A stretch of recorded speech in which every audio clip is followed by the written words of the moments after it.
कह रहे संघर्ष में तुम अनाथ हो मित्र, संघर्ष में तुम अनाथ हो मित्र, काफिला तो सफलता के बाद उमड़ता है, काफिला तो सफलता के बाद उमड़ता है। साथियों, बहुत ही प्यारी कहानी है साथियों। एक राजा थे साथियों, और राजा थे, उनके राज दरबार में एक राज पुरोहित साथियों।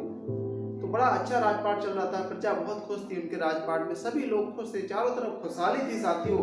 लेकिन एक दिन क्या होता है, राजपुरोहित जी भागते भागते भागते भागते राजा के दरबार की तरफ आते हैं साथियों, और राजा से कुछ बात करने के लिए आगे बढ़ते हैं। तो राजा कहते हैं, बताइए राजपुरोहित जी, क्या समाचार लाए हो आप? तो बोले बड़ा उदास थे। तो राजा जी बोले, उदास क्यों हो साथियों, क्या परेशानी है, क्या दिक्कत है, बताइए।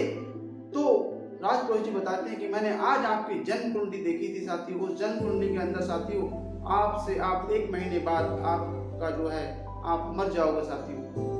तो राजा कहते हैं, ऐसा आपने देखा? बोले हाँ मैंने देखा साथियों। तो उन्होंने कहा ठीक है भविष्यवाणी? बोले हाँ, हमारे दादा परदादा यही काम करते चले आए हैं साथियों, हमारी भविष्यवाणी कभी गलत नहीं होती साथियों।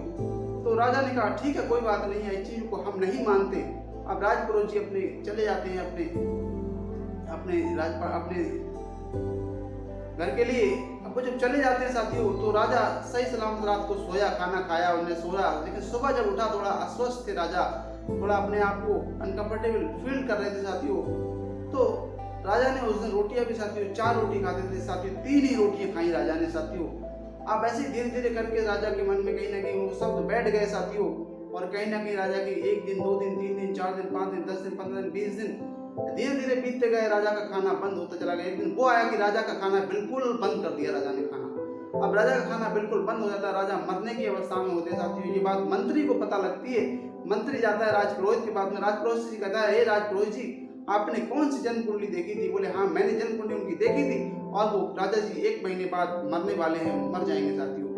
तो राजपुरोहित ने कहा दोबारा देख लीजिए कुंडली। तो राजपुरोहित कहीं ना कहीं रोते होते हैं, गुस्सा आता है साथियों। बोले हमारे दादा परदादा ने ये काम किया है, हमारी भविष्यवाणी कभी झूठी नहीं होती साथियों।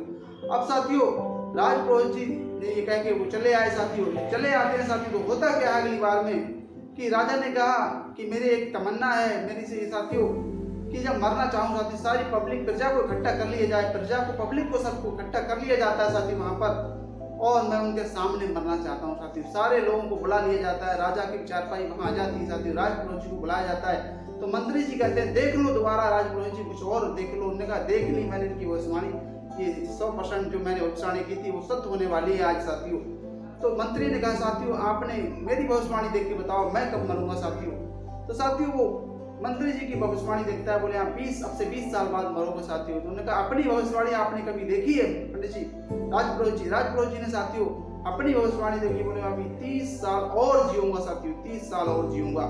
अब इसके बाद होता क्या है साथियों, मंत्री अपनी म्यान से तलवार निकालता है, और तलवार निकाल के राजपुरोहित जी की गर्दन धड़ से अलग कर देता है साथियों, और विदिन 1 2 या 30 सेकंड में राजपुरोहित जी मर जाते हैं साथियों। प्रजा के सामने कहता है, जो पंडित जी अभी जो राजपुरोहित जी कह रहे थे साथियों कि मैं 30 साल और जीऊंगा साथियों, वो तो विदिन 2 सेकंड में खत्म हो गए साथियों। तो राजा कहता है कि ऐसा कुछ नहीं है। राजा के कान में जैसी आवाज आती है, राजा कहता है जूस लाओ, खाना लाओ, और राजा खाना चालू कर देता है, जूस लेता, जूस पीता साथियों, और राजा ठीक हो जाता साथियों। तो कहते हैं शब्द ही मंत्र बनते हैं साथियों। मैंने कहा शब्द ही मंत्र बनते हैं, तो रोज अच्छे शब्दों को बोलते चलिए साथियों। मेरा घर स्वर्ग है, मेरा घर स्वर्ग है, मैं जो खाना खाऊं वो अमृत है, मैं जिन लोगों से मिलता हूँ मेरे लिए भगवान है साथियों। I am the best, I am champion, I want to win, I can do it, I am the best, I am the most powerful person in this planet। मैं सर्वशक्तिमान हूँ, मैं ऋषि मुनियों का वंश हूँ, मैं ऋषि मुनियों का वंश हूँ, परमात्मा का अंश हूँ, मैं ऋषि मुनियों का वंश हूँ, परमात्मा का अंश हूँ। मेरे अंदर का परमात्मा आपके अंदर के परमात्मा को प्रणाम करता है साथियों। इस तरह के शब्द आप रोज बोलेंगे साथियों, ये शब्द आपके मंत्र बनेंगे साथियों। कहीं ना कहीं कहते हैं लॉ ऑफ अट्रैक्शन काम करता है, जैसे लॉ ऑफ ग्रेविटी काम करता है, उससे लॉ ऑफ अट्रैक्शन भी काम करता है। जब आप अच्छे शब्दों को बोलते हैं वही शब्द आपको लौट कर आते हैं, आप निगेटिव शब्द बोलते हैं निगेटिव शब्द आप तक लौट कर आते हैं साथियों कहीं ना कहीं।